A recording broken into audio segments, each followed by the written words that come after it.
Hello, ഇന്ന് അമ്മുക്കുട്ടിൻ്റെ school വരെ ഒന്ന് പോകണമായിരുന്നു കേട്ടോ. അപ്പോൾ അവിടുത്തെ സ്കോളർഷിപ്പിൻ്റെ ആവശ്യത്തിന് വേണ്ടിയിട്ട് ഒരു ഫോം ഫില്ല് ചെയ്ത് കിട്ടാനുണ്ട്. അതുപോലെ തന്നെ ഫോട്ടോ കൊടുക്കാനുണ്ടായിരുന്നു കേട്ടോ. അങ്ങനെ ഫോട്ടോ കയ്യിലായിരുന്നു. അപ്പം നമ്മുടെ ഫോണിലുള്ള ഫോട്ടോ നമ്മൾ വാട്സപ്പ് ചെയ്തിട്ട് നമ്മളെ സ്റ്റുഡിയോയിൽ നിന്ന് കോപ്പി എടുത്തിട്ടുണ്ടായിരുന്നു കേട്ടോ. അപ്പോൾ അടിപൊളി നല്ല ക്യൂട്ടായിട്ടില്ല കാണാനായിട്ട്. അങ്ങനെ ഞങ്ങൾ നേരെ കമ്പിളിപ്പറമ്പ് സ്കൂളിലേക്കാട്ടോ പോകുന്നത്. അവൾ ഇന്ന് സ്കൂളിലേക്ക് ഞങ്ങൾ ചെല്ലുന്നുള്ള കാര്യം അവൾക്ക് അറിയില്ലായിരുന്നു കേട്ടോ. പോകുമ്പോൾ ഞാനാട്ടോ വണ്ടി ഓടിച്ചിട്ടുണ്ടായിരുന്നത്. പിന്നെ മെയിൻ റോഡ് എത്തിയപ്പോൾ ഞാൻ ഏട്ടന് കൊടുത്തിട്ട് അപ്പോൾ പേടിച്ചെന്നല്ല ഒരു ധൈര്യത്തിന്.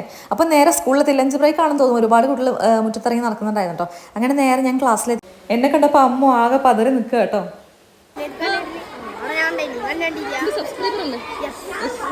കുറെ കുട്ടി സബ്സ്ക്രൈബേഴ്സിന് ഇവിടെ കണ്ടു. എന്നെ ആളുകൾ തിരിച്ചറിയുന്നുണ്ടല്ലോ സന്തോഷത്തിൽ ഞാൻ ഒരുപാട് കുട്ടികളെ കണ്ടിട്ടോ അവിടെ. അങ്ങനെ അത് കഴിഞ്ഞ് ഫോട്ടോസൊക്കെ എടുക്കൽ കഴിഞ്ഞ് ഞങ്ങൾ നേരെ പോയൊരു ബാങ്കിലേക്ക് കേട്ടോ. ഒരു അക്കൗണ്ട് റെഡിയാക്കാൻ വേണ്ടി പോയതാണ്. അപ്പം ഞാനും ഏട്ടനും ഒരുപാട് നേരം ഇരുന്നിരുന്ന് വേറെ ഇറങ്ങിയെന്ന് വേണമെങ്കിൽ പറയാം. ഏട്ടൻ എൻ്റെ അടുത്തായിരുന്നു. പിന്നെ നേരെ അപ്പുറം പോയിരുന്നു കേട്ടോ. അങ്ങനെ അതെല്ലാം ശരി, ഞങ്ങൾ തിരിച്ചിറങ്ങിട്ടോ. അപ്പം അത് തിരിച്ചു വന്നപ്പോൾ മക്കൾക്ക് എന്തെങ്കിലും വേണമെന്ന് ചോദിച്ചാൽ ഞങ്ങൾ മിൽക്കി ബാർ വാങ്ങിയിട്ടുണ്ടായിരുന്നു. അതുപോലെ തന്നെ പപ്സും വാങ്ങിയിട്ടുണ്ടായിരുന്നു കേട്ടോ. അപ്പോൾ ഇന്നത്തെ വീഡിയോയിൽ ടാറ്റാ ബൈ ബൈ.